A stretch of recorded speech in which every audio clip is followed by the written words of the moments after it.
Konbanwa everyone, again we have a Kyosho. Today we have another chromed out one. It's from these Tokyo hobby shows. This one's from the 44th one in 2004.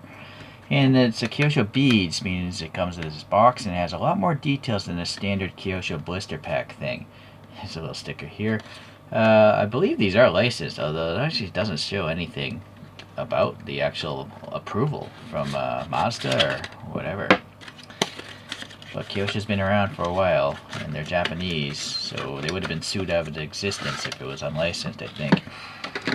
It's not a standard sized box, but it's smaller. If you just stick to Kyosho, I guess, it's good, because it saves space, collect more items. And then I'm going to take this off the stand because these tires are probably melted into the display. At least that's what I noticed on my other chromed out 350Z. I'll probably put it back on later, but...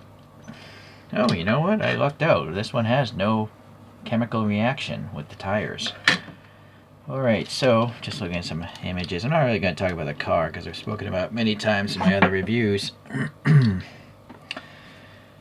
Okay, well, yeah, you got the 5-spoke wheels going on there. This side view here. Yeah, looks okay. The body, the wing, the wheels, not bad. Kyosho does a good job, even though this thing is old, over 20 years old now. And I think this is it says Ifini. That might be like some sort of special package or something. And then for good measure, I looked up Chrome RX7s. So look at that thing. That thing's crazy. So that thing, or this one's fully chromed out as well. I don't know if how that could be considered legal, right? If the sun hits that, wouldn't it blind people around you, just being a shiny mirror like that? But maybe in Japan they don't care. Well, this one does roll, but the tires have, I think, flat spots. So, as you can see, the chrome is nice. I'm going to have to get a Q-tip, though. I've already touched it so much. And also there's like a little haze going on this thing. So I don't know if the last person touched it a lot. You don't want to use paper towels because paper is abrasive. Tree, pulp, and all that like. But cotton is not so abrasive. Alright, well, even so, these types of finishes are very delicate, it seems. Alright. That looks pretty good. Look at the reflection here, right? Ooh, that's impressive. Okay, so sorry about the camera shaking. It's on a spring mount. The wheels, they look good enough, I guess, for something shrunken 64 times. You have the 5 lug nuts there, and the recess where those lug nuts are, the 5 spokes and the like, and they're passing air, so that's good. No brake system that I can see, but let me pop a flashlight in here. Yeah, so no brakes on this one. The tires well, I'm just looking at the side photo. I feel like the tires are too tall. They look very thick. Yeah, I think the aspect ratio is a little bit too much. But I guess the plus side is it doesn't look gappy, which is actually not accurate. The regular car would have much more air between the tire and the wheel well. So we do have a raised bump here, and that's got the orange reflector. The vent detail there is recessed a tiny bit. The door handle up there, I guess this is painted black, this whole molding area. Casted in mirrors and some silver paint on them as well. And then we have just this orange on the surface. It's not a raised thing. This one, it's not raised, but it has a groove around it. Kind of weird that they would put the grooves around this one, but not that one.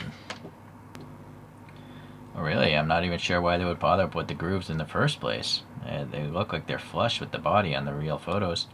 Fuel filler, one would assume. And let's go around to the front. We have this black chin spoiler here, and that's on the stock images, it seems. And then it does have this Ifini RX7 plate. It's a little crooked, but this is one of the details you wouldn't get in a normal Kyosho blister pack. We do have some black paint in that grill area. Well, it's not even a grill, just an opening. Same with these brake duct things. And then plastic little inserts there. And look at these fingerprints slash dust maybe. I think it's actually just Dusty. Dusty Rhodes. I think he was a WWF wrestler. Okay, so Wiper blades, they're just molded in and painted black. Alright, look at that reflection. That's pretty impressive. Alright, I'm not gonna make you look at my ugly face. Alright, but darn it, getting a runny nose here.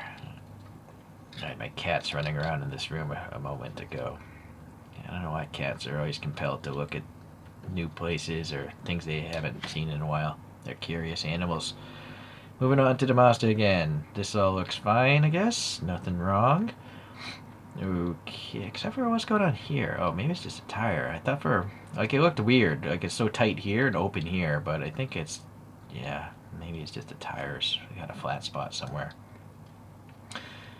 And then for some reason, orange inserts in the rear. Leave a comment. Maybe, I don't know. I don't know why they're orange. And then we have this rotary symbol, it looks like. Maybe that's the Affinity logo. And then RX7 and some other... Well, let's get the dust off and see what that says. I can't make out any text in that silver box. The taillights, they're just totally blacked out. I think this is a totally opaque piece of black plastic, as it was torn off the runner there. And then the exhausts are kind of lame, sadly. They're just, they weren't molded to have a recess, right? The parting line is right here, so it would have been cool if they molded it a different way. But it's painted silver, and then you can see a screw here, so you can open it up and modify it or fix problems. Coming around to the top, so this rear wing I think is plastic, so chromed out plastic. And I don't know if it's because of the age, it just doesn't look as good as the metal, right? The metal just seems shinier, right? Perfect almost, but there's some pitting in this plastic. Alright, so you can see some of the interior black details, and then we have the wiper blade on the rear molded in and raised, painted black. That's all smooth enough. Whoa, the camera is freaking out. Sorry. And I didn't even mention we do have this rotary thing here as well. I'm trying to hide my ugly face for you guys. Or do I do this? Ooh. Yeah, that's a mirror. No doubt about it.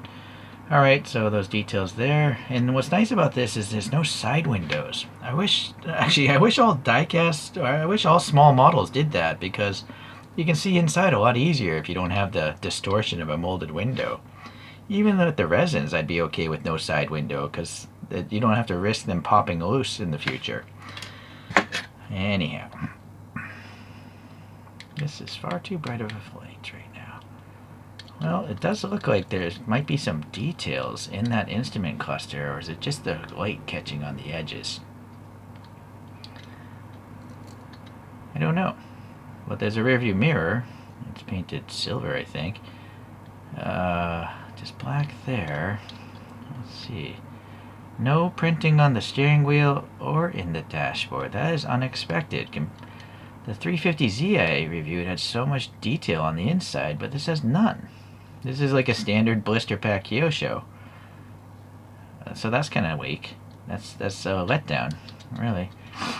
Well, I guess this came out maybe, well, we'll just pull out that other chrome one I have.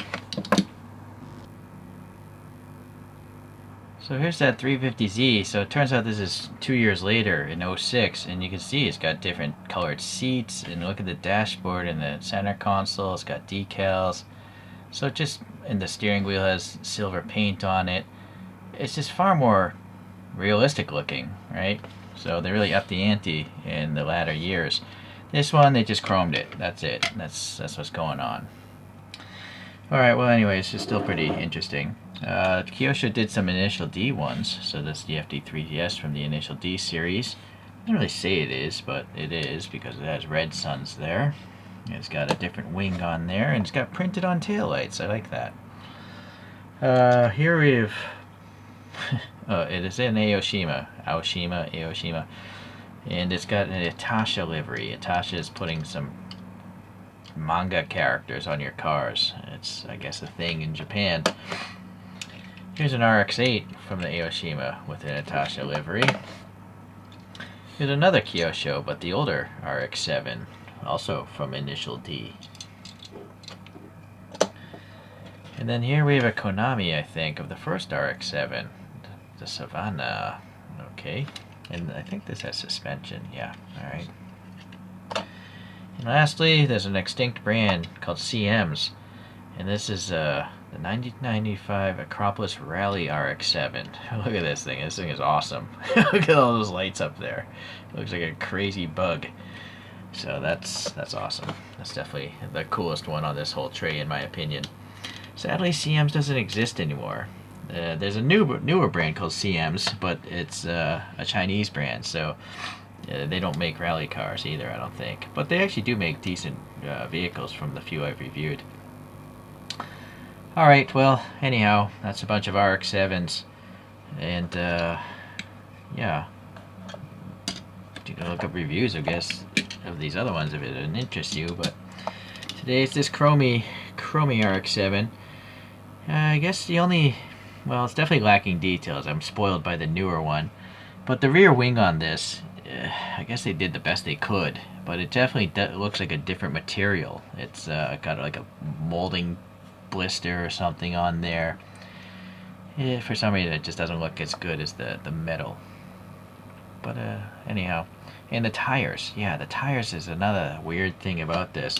So let's look at the tires on this one. See, those look far more proportional. They don't look so tall. Let's look at that, right?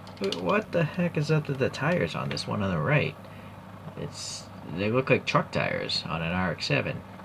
But it does kind of give it a slammed look compared to the more realistic gappiness of the those lower profile tires. Alright. Appreciate you guys watching as usual. Hopefully maybe you can track this down yourself. Maybe it'll pop up on eBay or something like that. We'll see you the next time I get a Kyosho in. Bye.